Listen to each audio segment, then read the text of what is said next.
Welcome to our video for the 2019 high school football season on Defenseless Players. This video is brought to you by the Utah High School Football Officials Association.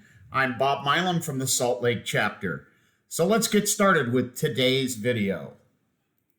We're going to talk today about defenseless players. Our overview today is this. We're going to look at the history and today's climate, what led us to these rule changes that we're now seeing and all of the pressure that's on the game. We'll look at why the rule is there, review the definition found in Rule 2.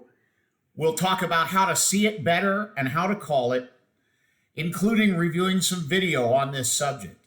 You'll learn how to administer and penalize it once you do see it, and then what to do following the game to report the incidents that you see that require reporting. So let's get started, shall we? All right, some background. Why is this defenseless rule important? Well, let's take a look at some history and philosophy about the game. And this is not a new subject, but in fact goes all the way back to 1907 in a speech given by then President Teddy Roosevelt, which you can find in the handbook, the green book that we were issued at the start of the season on page 14.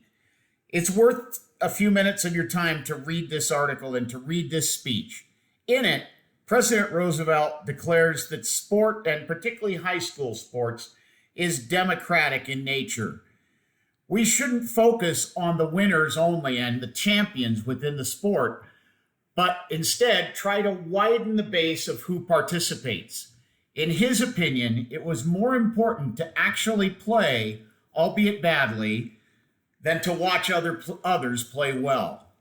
So it's very important that we include as many of these kids as we can in the arena so that they can experience the values that football teaches firsthand. And our philosophy on defenseless player hits will go a long way toward increasing the base of participation. Now, the rules are in place for three main reasons.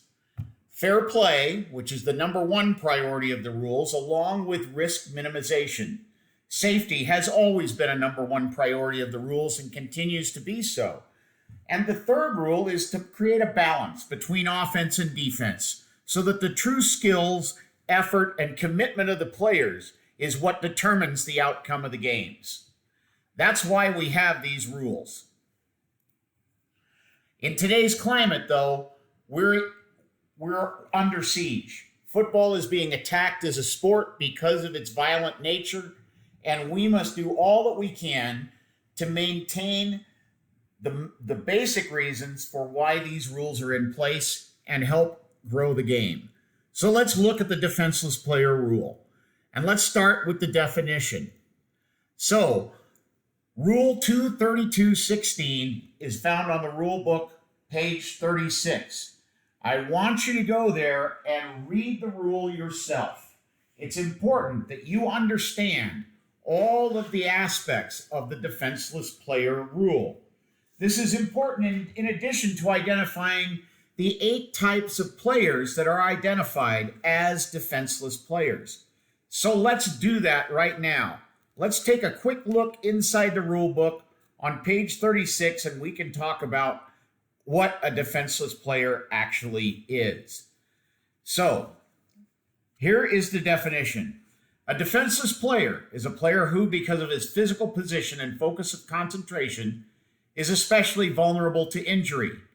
A player who initiates contact against a defenseless player is responsible for making legal contact. When in question, a player is defenseless. Now, here are 8 examples of potentially defenseless players. Notice that only on point 8 does it discuss the open-handed technique. This is the only part of the rule where open hands makes a difference. In terms of a passer, a receiver, a potential kick returner, or any of the other 7 identified situations or others that you might be able to think of, open hands do not make any difference as far as the rules are concerned. So make sure that you understand this rule completely and what these identified defenseless players are and who they are. Now, when do they show up during the game? How do we see it and how do we call it? Let's spend a few minutes talking about that, because this comes down to experience and getting more snaps and seeing more plays. It's important that you widen your focus and avoid ball watching. The only way that we can call these things correctly is to see the entire duration of the play from start to finish without watching where the ball is going. So focus on the potential hits, see it coming, and learn that certain plays will lend themselves to this. Also, certain players and or positions tend to offend more often. Can you think of who these players are, who these positions are, and what circumstances occur that are vulnerable to the defenseless player? Certainly, the farther apart the players are, the greater the potential for defenseless player hits. A dive play up the middle doesn't have much potential for a defenseless player hit, although there are some. But not nearly as much as an interception return, a fumble recovery return, a kickoff or free kick, or a punt. So learn what these plays are and which positions tend to be the ones that create the problems. Some factors to consider when you call the play. What is the effect on the victim? What is the severity and viciousness of the hit? What is the intent of the fouler, the person that delivers the hit? Watch what they do next. And a lot of times that will give away what their intention was. And finally, take into account the game situation, the big picture. Where are we in the game? What portion of the game is this? How big is the game? What statements are trying to be sent? All of these things can be factors in whether or not you attribute a particular hit as defenseless or not. Take them all into account. One of the factors, though, not to consider is how important either the fouler or the victim is to his team. Sport, as President Roosevelt said, is democratic. We cannot play favorites in terms of a star player or a scrub when we decide whether the hit is defenseless or legal. So please do not take this into account. All right, well, let's look at some film with some plays of, and we'll see some examples of the defenseless player hit.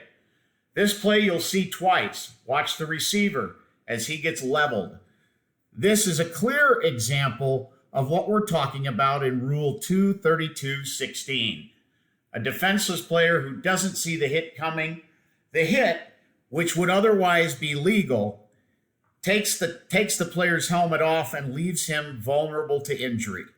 This hit is definitely against a defenseless player, and we need to have a flag on this play. This is exactly what we're talking about. Now, we invite you to go back and review these films and these videos again and again. Watch them over and over so that you get the hint of what we're talking about here. All right, let's take a look at the next play. This time, I want you to watch the receiver on the hash mark and the near hash as he goes out for a pass.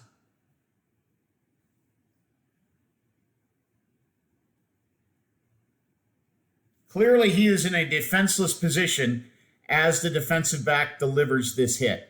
This is another one that we want called. This, you can refer to Rule 232.16b. Watch it one more time, and then we'll move on.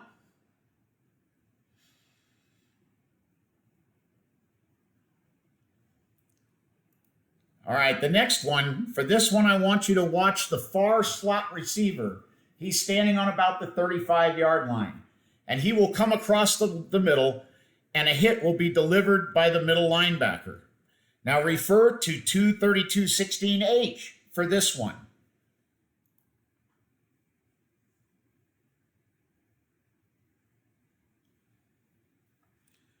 But remember, for a player to be defenseless, it's his area and focus of concentration. Watch where this player's focus goes. He's clearly looking into the backfield when he's leveled by the middle linebacker.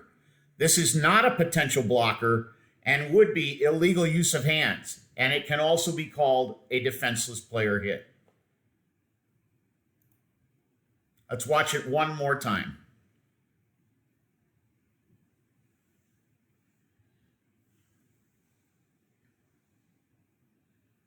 Again, we're going to watch this player right here deliver the hit. There it is. These are now fouls that we want called and that the state wants us to throw flags on. All right, let's look at the next one here. Now, I want you to watch the right cornerback, number 7. He's way at the far side of this frame, but he'll circle behind the umpire and deliver a punishing hit at the end of the run to a runner who is definitely in the grasp of the defender. Let's watch. He'll come from the far side of the field and circle behind the umpire to deliver the hit. There he comes. Runner's in the grasp, and he levels punishment directed at the runner's head. This should also be flagged. One more time, this is worth watching as well. Twice.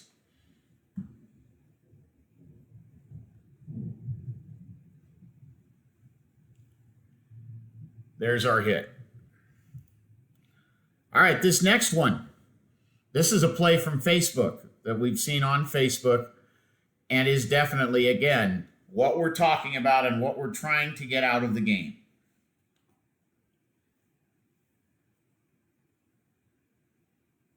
Definitely a blindside block on a defenseless player, not initiated with open hand techniques. My question would be to you, would you eject this player or not? This is where you need to take into account the bigger picture.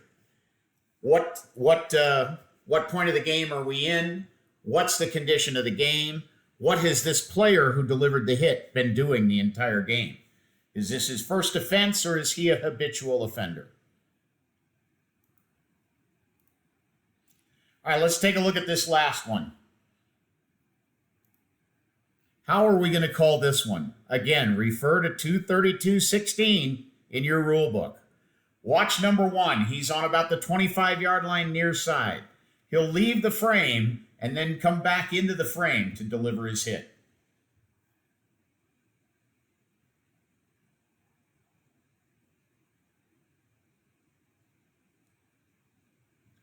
No doubt his question to the umpire or to the wing is, but I had my hands open. That was a legal hit. How would you call this? Remember, the open hand exception only applies to blindside blocks. And as it says in the rule, if in question, which I've highlighted in red, it is a foul and that player is definitely defenseless. This is a flag that should be thrown.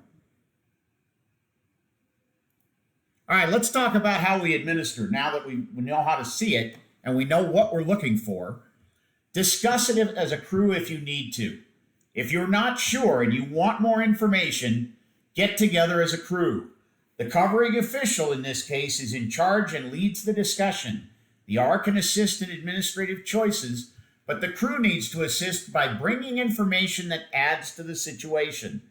Don't just show up and disagree or say, boy, you missed that one. Covering official, as you take information from the members of your crew, be objective and not defensive. But the covering official must own the final call and make it and decide whether we have a penalty, an ejection, or not. The possible outcomes, we can wave off the flag, penalize 15 yards, eject, or in an extreme case, forfeit the game. But number 3 and 4, do that as a crew. Don't leave it on yourself. Remember, we have a new signal now for the illegal blindside block, so be sure to use signal 26 when it's appropriate. All right, let's talk about reporting it. For major incidents, if you've got a major incident that results in a major injury or an ejection, write down all the details. the date, the time, the level, the teams, the score, the place of the game, everything you can think of, all of the facts of the situation. When did it happen? In what quarter? What part of the field? Where was it? Who is the penalized player? Who's the victim? And a description of the act, the response and the action that your crew took, and any names of responsible adults who are present. Maybe a doctor took over in the situation. So make sure that you report and write down all of the details as a crew. Then report that to the UHSAA the same day and copy the crew so that all 5 of you have the information should our directors request it. Make sure to use the ejection report form that you can find on uhsaa.org. Fill it out in its entirety the same day. Don't go to bed without filling this out. Get the information out of your head before the day is over. Don't let it sit. All right, well, let's sum up. We know why it's important, because the game is under pressure. So read that rule again and again and be very familiar with it and know who has the responsibility to make the hit legally in each case. Improve your observation skills by widening your focus and lengthening your focus. Start earlier. See the play much earlier. Anticipate the situations where this will occur. Review more film and share plays with each other from huddle that involve the defenseless player and defenseless player hits. Then administer it fairly and appropriately with a cool head. Consult with your crewmates when you need to in an appropriate way. Report the details when you have to the state, and let's do our part to take this out of the game. Thank you very much for your time. If you have questions, please reach out to me.